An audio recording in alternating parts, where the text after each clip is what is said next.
My name is Mark Williams, and I am a Choctaw filmmaker. I am Oklahoma and Mississippi Choctaw. Well, I've always kind of been able to be creative and write when I was little, so I started writing short stories way back then. But it wasn't until I got older, I wrote my first script, 2006, so it's been a very long time.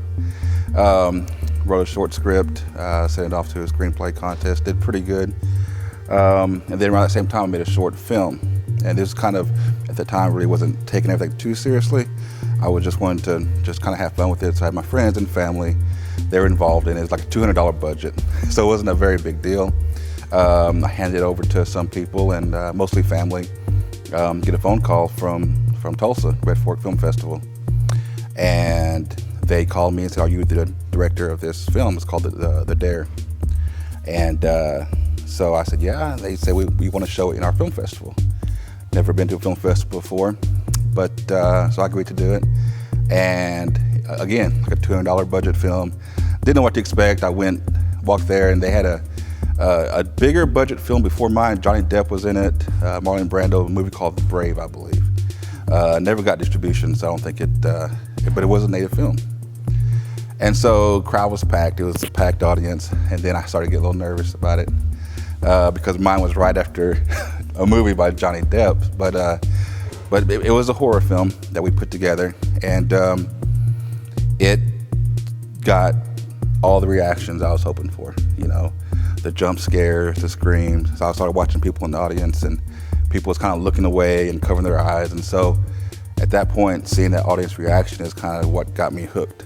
I wanted to do more of it. So I just started studying film more. I've never been to film school, so this was kind of my film school.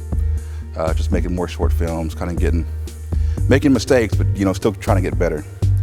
So the project started getting bigger, budget started getting a little bigger, to the point around 2012, I started making documentaries. And so now I still do narrative films, but a lot of documentary work as well. Whatever inspires me, I think is going to inspire other people, especially when it comes to culture. So about 2 years ago, I did a stickball film for the Choctaw Nation. So I learned a lot about Choctaw stickball, the history of it and what it means to us. So growing up, I didn't play stickball. It just really wasn't as popular as it is now. So I'm always trying to learn more about it. And I always wish it was kind of around when I was younger so I could have played.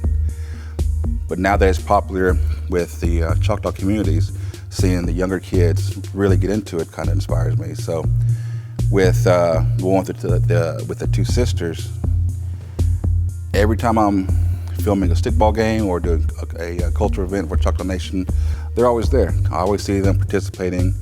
You see their social media posts. They're always wanting to learn more, and they kind of got a late start to this as well. So for me, it was just trying to share their story, and hopefully it would inspire others to kind of follow their lead, kind of learn more about your culture, your language, these games. And so it's an ongoing process. We're still shooting it right now. It's kind of developing. And so as the story is developing, as we're shooting, it's kind of taking its own path right now. Well, with Choctaws, we don't have grounds anymore. So it's more of a sport. They call it the little brother of war. So with Choctaws, it was something that they would use to, instead of going to battle, instead of going to war with other tribes or communities, they would play stickball. And that's how they would determine who got this land or whatever the dispute was over. As Choctaws came to Oklahoma, it kind of became more of a sport to where it is now. So that's why they have tournaments. These two girls play for Choctaw Nation. They have their own stickball team called Tuskahoma. And so they travel to Texas, they travel to Mississippi for the World Series of stickball. They play the Chickasaws, the Cherokees, and so they always playing all year round. And so it's not really a league, but it's a team, it's a travel team, I guess. So within Tuskahoma, they have two divisions, a Northern Division and a South Division, and then the Youth League. Within the Youth League, there's like 12 teams, I think. So the Youth League, they kind of get them ready for the Tuskahoma team when they get older. But that's what it is for me. It's the importance of learning about it. So when I grew up, we just didn't kind of grow up in that household. So I'm learning as I'm shooting the stuff. When I'm interviewing elders, sometimes I get lost in the interview. I feel like I'm just conversating with them. I'm like, just teach me more, keep telling me more. Before I know it, I'm like, oh yeah, I'm supposed to be filming you. And so it's a lot of fun. It's a lot of fun for me, learning the culture. And I'm still, I used to speak Choctaw a lot better when I was younger, kind of lost it over the years. So now I'm trying to get that back. And so for me, that's what it's about. It's trying to share our culture.